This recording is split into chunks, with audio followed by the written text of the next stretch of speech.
नमस्कार। इसी गांव की संतान, परांव गांव की मिट्टी में जन्म लेने वाले देश के राष्ट्रपति आदरणीय रामनाथ कोविंद जी, आदरणीय श्रीमती सविता कोविंद जी, उत्तर प्रदेश की राज्यपाल श्रीमती आनंदीबेन पटेल, उत्तर प्रदेश के लोकप्रिय मुख्यमंत्री योगी आदित्यनाथ जी, मंच पर विराजमान मंत्रिपरिषद के मेरे साथी, उत्तर प्रदेश मंत्रिपरिषद के मंत्रीगण, सांसदगण, विधायकगण और विशाल संख्या में पधारे आए मेरे प्यारे भाई और बहनों, राष्ट्रपति जी ने जब मुझे कहा था कि मुझे यहां आना है, तभी से मैं आपके पास आकर के गांव वालों से मिलने का इंतजार कर रहा था। आज यहां आकर वाकई मन को बड़ा सुकून मिला, बहुत अच्छा लगा।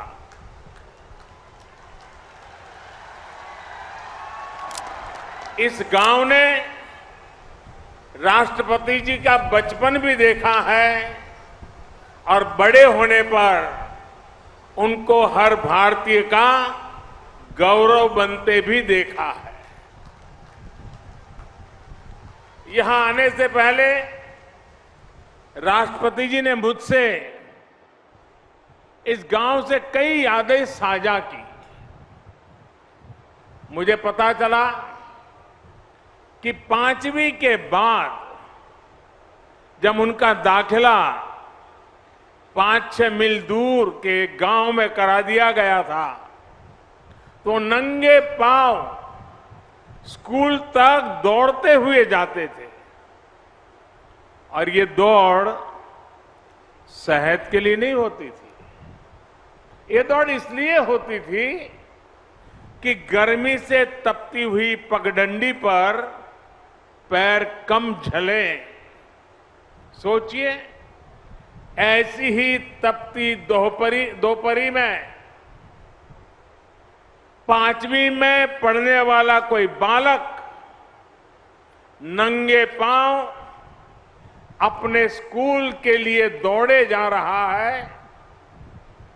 जीवन में ऐसा संघर्ष, ऐसी तपस्या इंसान को इंसान बनने में बहुत मदद करती है।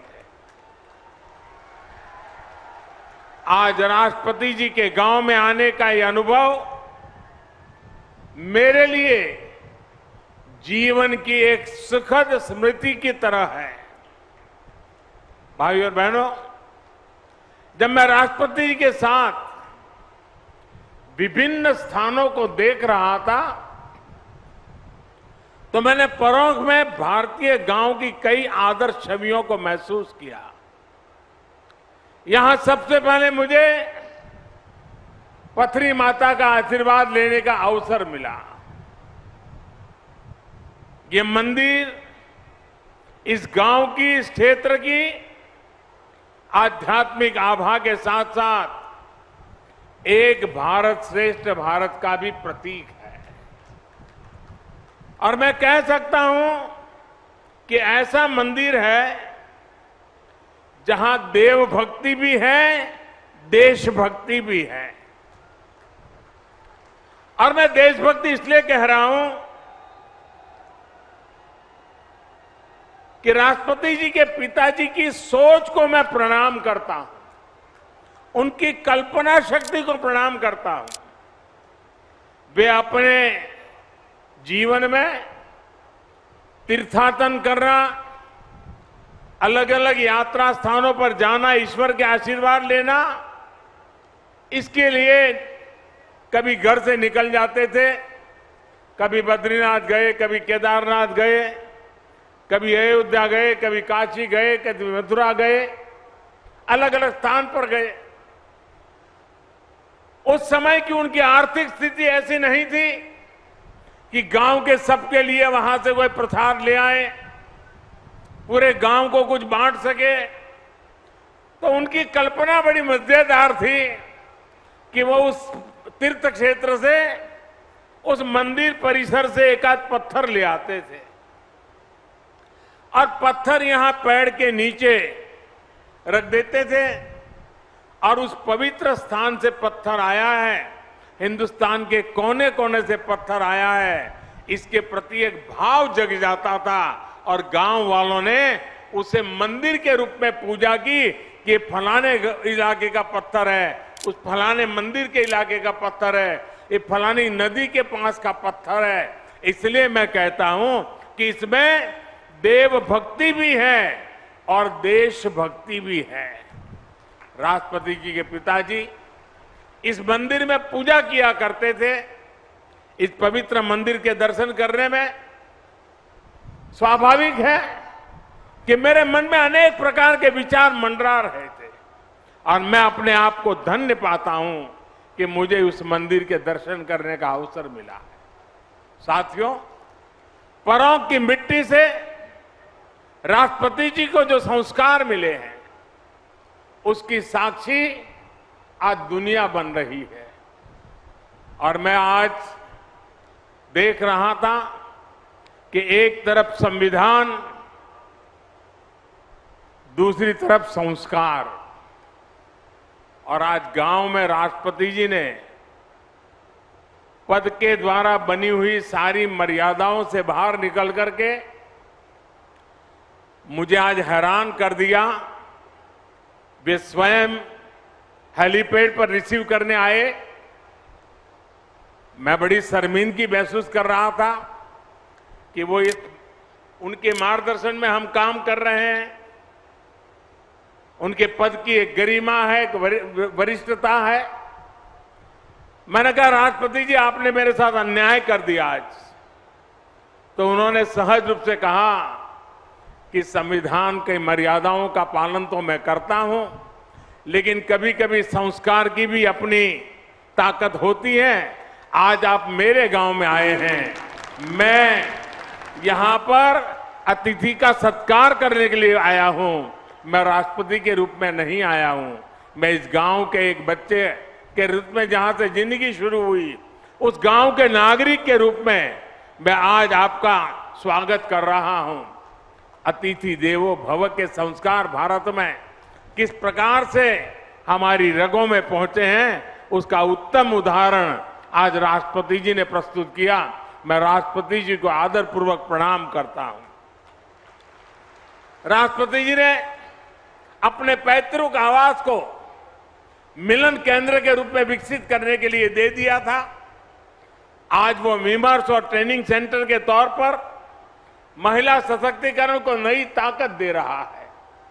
उनके प्रयास से यहां अंबेडकर भवन के रूप में बाबा साहेब का आदर्शों को प्रेरणा केंद्र भी बनाया गया है।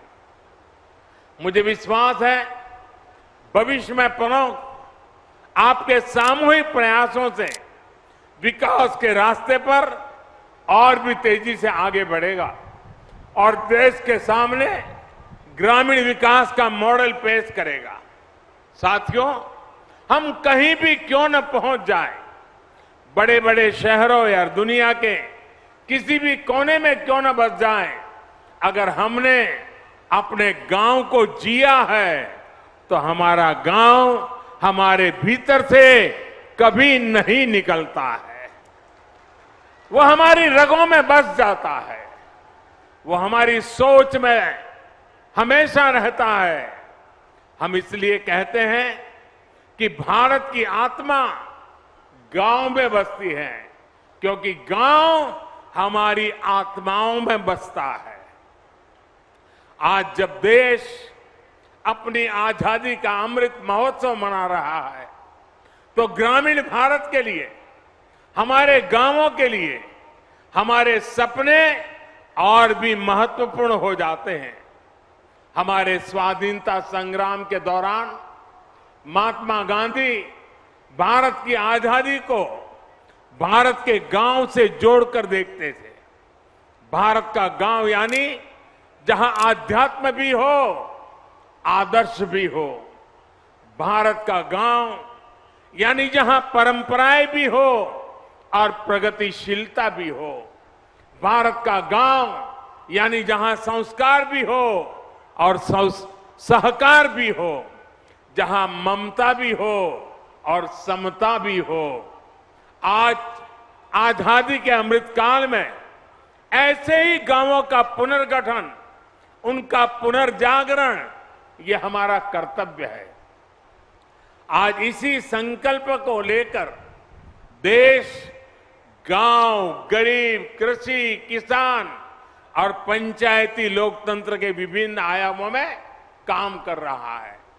आज भारत के गांव में सबसे तेज गति से सड़कें बन रही हैं। आज भारत के गांवों में तेज गति से ऑप्टिकल फाइबर बिछाया जा रहा है। आज भारत के गांवों में तेज गति से घर बन रहे हैं, एलईडी स्ट्रीट लाइटें लग रही हैं। शहरों के साथ साथ हमारे गांव में भी विकास के हर मार्ग पर कदम से कदम मिलाकर के चले, ये नए भारत की सोच भी है और नए भारत का संकल्प भी है। आप सोचिए, क्या किसी ने कल्पना की थी कि एक दिन खेती से जुड़े मुश्किल से मुश्किल काम अब ड्रोन के जरिए से भी होना शुरू हो जाएगा? लेकिन आज देश इस दिशा में आगे बढ़ रहा है। मुझे बताया गया है कि यहां इस गांव में भी 300 से ज्यादा लोगों को स्वामित्व के तहत घरौनी दी जा चुकी है, प्रॉपर्टी के कागज दिए जा चुके हैं। टेक्नोलॉजी के जरिए कैसे किसान की सुविधा और आमदनी दोनों बढ़े, इस दिशा में तेजी से काम किया जा रहा है। साथियों, हमारे गांवों के पास सबसे ज्यादा सामर्थ्य है, सबसे ज्यादा श्रम शक्ति है और सबसे ज्यादा समर्पण भी है। इसलिए भारत के गांवों का सशक्तिकरण हमारी सरकार की सर्वोच्च प्राथमिकताओं में से एक है। जनधन योजना हो, आवास योजना हो, उज्ज्वला के तहत मिला गैस कनेक्शन हो, हर घर जल अभियान हो, आयुष्मान भारत योजना हो, इन सभी का लाभ करोड़ों गांव वासियों को मिला है। गरीब कल्याण के लिए देश ने जिस गति से काम किया है वो अभूतपूर्व है। अब देश का एक लक्ष्य है हर योजना का 100% लाभ 100% लाभार्थियों तक पहुंचाना, यानी 100% सशक्तिकरण। न कोई भेदभाव, न कोई फर्क, यही तो सामाजिक न्याय है। समरसता और समानता का बाबा साहब का यही वो सपना था जिसे आधार बनाकर उन्होंने हमें हमारा संविधान दिया था। बाबा साहब का वो सपना आज पूरा हो रहा है। देश उस दिशा में आगे बढ़ रहा है। साथियों, आज का ये अवसर एक और बात के लिए बहुत ऐतिहासिक है और ये बात सभी के लिए नोट करने वाली है, क्योंकि ये देश के लोकतंत्र की ताकत, देश के गांव की ताकत को एक साथ दिखाती है। यहां इस मंच पर आदरणीय राष्ट्रपति जी, यूपी की राज्यपाल आनंदीबेन पटेल और मुख्यमंत्री योगी आदित्यनाथ जी उपस्थित हैं। मुझे भी अपने आप सब देशवासियों ने देश की सेवा के लिए इतना बड़ा दायित्व सौंपा है। हम चारों लोग किसी न किसी छोटे गांव या कस्बे से निकलकर यहां तक पहुंचे हैं। मेरा जन्म भी गुजरात के एक छोटे से कस्बे में हुआ था। गांव की संस्कृति, संस्कार और हमारे यहां जुड़े संघर्षों ने हमारे जी से जैसे कितने ही लोगों को तनासा, हमारे संस्कारों को मजबूत किया। यही हमारे लोकतंत्र की ताकत है।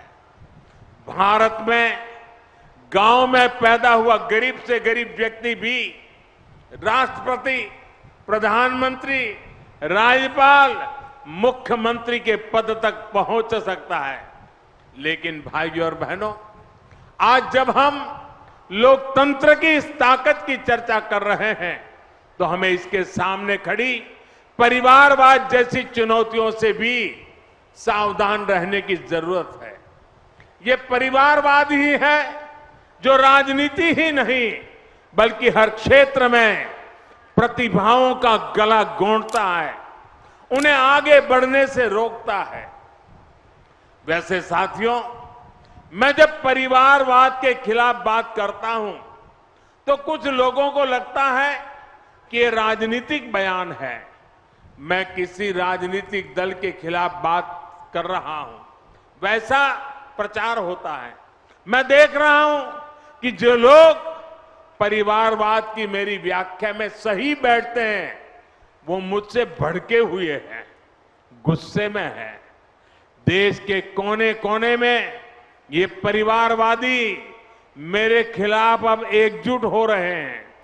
वो इस बात से भी नाराज है कि क्यों देश का युवा परिवारवाद के खिलाफ मोदी की बातों को इतना गंभीरता से ले रहा है। साथियों, मैं इन लोगों को कहना चाहता हूं कि मेरी बात का गलत अर्थ न निकाले। मेरी किसी राजनीतिक दल से या किसी व्यक्ति से कोई व्यक्तिगत नाराजगी नहीं है। मैं तो चाहता हूं कि देश में एक मजबूत विपक्ष हो, लोकतंत्र को समर्पित राजनीतिक पार्टियां हो। मैं तो चाहता हूं कि परिवारवाद के शिकंजे में फंसी पार्टियां खुद को इस बीमारी से मुक्त करें, खुद अपना इलाज करें, तभी भारत का लोकतंत्र मजबूत होगा। देश के युवाओं को राजनीति में आने का ज्यादा से ज्यादा अवसर मिलेगा। खैर, परिवारवादी पार्टियों से मैं कुछ ज्यादा ही उम्मीद कर रहा हूं, इसलिए मैं आपके बीच भी कहूंगा कि हमारी जिम्मेदारी है कि हम देश में परिवारवाद से जैसी बुराइयों को न पनपने दें। गांव के गरीब का बेटा, गांव के गरीब की बेटी भी राष्ट्रपति, प्रधानमंत्री बन सके, इसके लिए परिवारवादी पार्टियों को रोका जाना बहुत जरूरी है। साथियों, राष्ट्रपति जी के इस गांव में आज आकर के मैं उपहार स्वरूप कुछ मांगने आया हूं। मैं कुछ मांगना चाहता हूं। आपको लगेगा एक कैसा प्रधानमंत्री है, हमारे गांव में आया, लाया कुछ नहीं और मांग रहा है हमसे।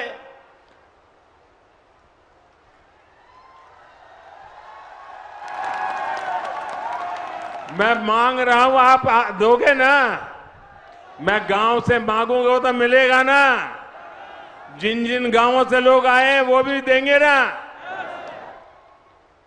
देखिए, आपने अपने गांव में इतना विकास किया है। आज जब देश अपनी आजादी का अमृत महोत्सव मना रहा है तो आपको अपना प्रयास बढ़ाना है। अमृत काल में देश ने संकल्प लिया है कि देश के हर जिले में 75 अमृत सरोवर बनाए जाएंगे। और अभी योगी जी बता रहे थे कि यहां परोख में भी 2 अमृत सरोवर का निर्माण हो रहा है। आपको इस अमृत सरोवर के निर्माण में मदद भी करनी है, कार सेवा भी करनी है और इसकी भव्यता भी बनाए रखनी है। मैं आपसे एक और बात भी मांगता हूं और मुझे विश्वास है कि आप ये मेरी मांग को भी पूरा करेंगे, और वो है प्राकृतिक खेती, नेचुरल फार्मिंग। परों गांव में ज्यादा से ज्यादा किसान नेचुरल फार्मिंग को अपनाएं, प्राकृतिक खेती को अपनाएं, तो ये देश के लिए एक बहुत बड़ा उदाहरण बनेगा। साथियों, भारत की सफलता का एक ही रास्ता है, सबका प्रयास। सबके प्रयास से ही आत्मनिर्भर भारत का सपना भी पूरा होगा। और आत्मनिर्भर भारत का अर्थ है आत्मनिर्भर गांव, आत्मनिर्भर युवा। हमारे गांव गति पकड़ेंगे तो देश गति पकड़ेगा। हमारे गांव विकास करेंगे तो देश विकास करेगा। आदरणीय कोविंद जी ने के रूप में देश को राष्ट्रपति देने वाले प्रमुख ने यह साबित कर दिया है कि गांवों की मिट्टी में कितना सामर्थ्य होता है। हमें इस सामर्थ्य का, इस प्रतिभा का सही इस्तेमाल करना है। हम सब मिलकर काम करेंगे और देश के सपनों को पूरा करेंगे। इसी संकल्प के साथ मैं एक बार फिर आदरणीय राष्ट्रपति जी का हृदय से आभार प्रकट करता हूं कि उन्होंने अपने साथ मुझे भी यहां आने का अवसर दिया। मैं आप सभी का भी एक बार फिर हृदय से अभिनंदन करता हूं और गांव के हर गली में जहां जहां गया, जिस उमंग और उत्साह से आपने अभिवादन किया, पुष्प वर्षा की, स्नेह वर्षा की, प्यार से अभिभूत कर दिया, मैं आपके इस प्यार को कभी भूल नहीं पाऊंगा, आपके इस स्वागत को कभी भूल नहीं पाऊंगा। और गांव के अंदर जितना भी समय बिताने का अवसर मिला, खुद के बचपन के साथ भी मैं जुड़ गया। इसलिए भी मैं आप गांव वासियों का हृदय से अभिनंदन करते हुए मेरी वाणी को विराम देता हूं। बहुत बहुत धन्यवाद।